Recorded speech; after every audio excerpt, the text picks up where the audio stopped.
चला। पाथ की लेंथ क्या है डी से सी में, तो ये 10, फिर यहाँ से लेके यहाँ तक की 40, तो टोटल कितना हो जाएगा 140 मीटर।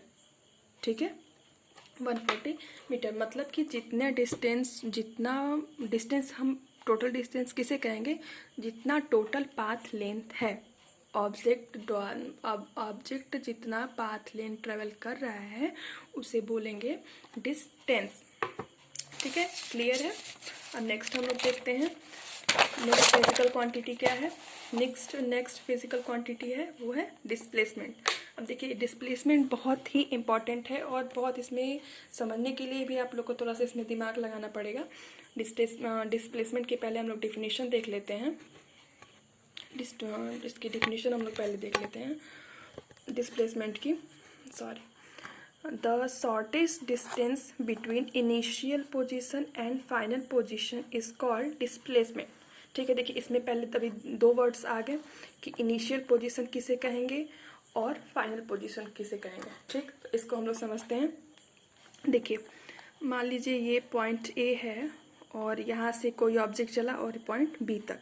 ठीक, तो जहाँ से ट्रैवल करना स्टार्ट करता है, कोई भी ऑब्जेक्ट जहाँ से ट्रैवल करना स्टार्ट करता है उसे बोलते हैं इनिशियल पोजीशन, और जहाँ पर ट्रैवल करना स्टॉप कर देता है उसे बोलते हैं फाइनल पोजीशन। ठीक है, तो ए क्या है इनिशियल पोजीशन और बी क्या है फाइनल पोजीशन, क्योंकि ए को इनिशियल पोजीशन इसलिए कहें क्योंकि ए से स्टार्ट किया और बी पे रुका, इसलिए बी को फाइनल पोजीशन। ठीक, तो डिस्प्लेसमेंट की डिफिनीशन क्या है, इनिशियल पोजीशन और फाइनल पोजीशन के बीच की शॉर्टेस्ट डिस्टेंस को बोलते हैं डिस्प्लेसमेंट। ठीक है, इसको हम लोग एग्जांपल से आपको अभी समझाएंगे। पॉइंट देख लीजिए, नोट पॉइंट क्या क्या है। It is a vector quantity. Displacement जो होती है वो वेक्टर क्वांटिटी होती है। It can positive negative and zero. यह पॉजिटिव नेगेटिव या ज़ीरो कुछ भी हो सकती है। It's SI unit is metre. इसकी भी एसआई यूनिट जो होती है मीटर होती है और इसको सिंबल किससे स्मॉल एम से रिप्रेजेंट करते हैं। ठीक, तो पीछे वाले एग्जांपल से हम लोग डिस्प्लेसमेंट को भी क्लियर करते हैं जो भी बताए थे।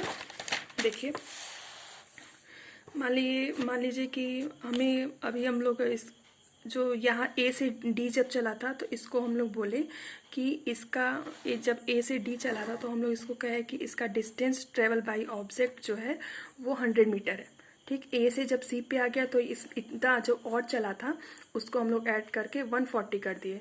लेकिन जब डिस्प्लेसमेंट पूछेंगे कि ए से डी गया फिर डी से सी पे आया, तो इस कंडीशन में डिस्प्लेसमेंट क्या होगा, तो देखिए फाइनल पोजीशन ए हुआ क्योंकि ए से चलना शुरू किया था और रुका कहाँ पे है आके सी पे, तो ए और सी के बीच की शॉर्टेस्ट डिस्टेंस को बोलेंगे डिस्प्लेसमेंट। ठीक है, तो कितना हुआ डिस्प्लेसमेंट यहाँ पे 60, पॉइंट सी जो है 60 पे है ना, तो इसकी अब डिस्टेंस में बोले कि 100 में फिर ये 40 हम लोग प्लस किए तो ये आया 140 ना। लेकिन डिस्प्लेसमेंट में देखिए थोड़ा सा यही दिमाग लगाने वाली बात है कि इनिशियल और फाइनल के बीच के डिस्टेंस को बोलेंगे। ये नहीं सोचेंगे कि ये कहाँ से घूम घूम के आया और सी पे आया। ठीक, इनिशियल और फाइनल के बीच के शॉर्टेस्ट डिस्टेंस को बोलेंगे डिस्प्लेसमेंट एक तरह से। और इसको हम लोग समझ सकते हैं, मान लीजिए ये कोई ऑब्जेक्ट है, ये ऐसे ऐसे ऐसे ऐसे खूब चला और यहाँ पे आके स्टॉप हो गया। मान लीजिए ये बी है, ए है और ये है बी, तो इसका मान लीजिए जो ए पॉइंट है ये एक्स पे है और ये है वाई पे। ठीक, तो इस कंडीशन में देखिए डिस्टेंस तो ये पूरा जितना पार्ट ट्रेवल करेगा ये सब होगा ना, और डिस्प्लेसमेंट में जो होगा इनिशियल और फाइनल के बीच के शॉर्टेस्ट डिस्टेंस, तो जो इसका एक्स वाई जो होगा ये होगा इसकी डिस्प्लेसमेंट। ठीक है, समझ में आया। देखिए एग्ज़ाम के पर्पज़ से ये आप लोग ये एग्ज़ाम में पूछा जाता है कि difference between distance and displacement. तो ज़्यादा कुछ नहीं है, जो इसकी डिफिनीशन और नोट जो आगे 3-3 पॉइंट स्टार बना के लिखवाएं वही सब इसमें डाल देंगे। तो एक साइड हम लोग एक कॉलम बनाएंगे डिस्टेंस का और डिस्प्लेसमेंट का। तो डिस्टेंस में हम लोग लिखेंगे first point, it is the actual path length travel by an object. ये पाथ लेंथ होता है, ऑब्जेक्ट जितना पाथ लाइन ट्रेवल करता है उसे बोलते हैं डिस्टेंस। और डिस्प्लेसमेंट में देखेंगे कि ये शॉर्टेस्ट डिस्टेंस होता है initial point and final point का। ठीक है, डेफिनेशन से क्लियर है। अब इस डिस्टेंस में हम लोग पढ़े थे, ये जो होता है स्केलर क्वांटिटी होती है। कौन? डिस्टेंस। डिस्टेंस जो होती है स्केलर क्वांटिटी होती है, और डिस्प्लेसमेंट जो होती है वो वेक्टर क्वांटिटी होती है। ठीक, और डिस्टेंस जो होता है पॉजिटिव होगा और ये कभी ज़ीरो नहीं होता है। और डिस्प्लेसमेंट जो है पॉजिटिव, नेगेटिव एंड ज़ीरो कुछ भी हो सकता है। ठीक, तो वीडियो को पॉज करके आप लोग स्क्रीनशॉट ले सकते हैं।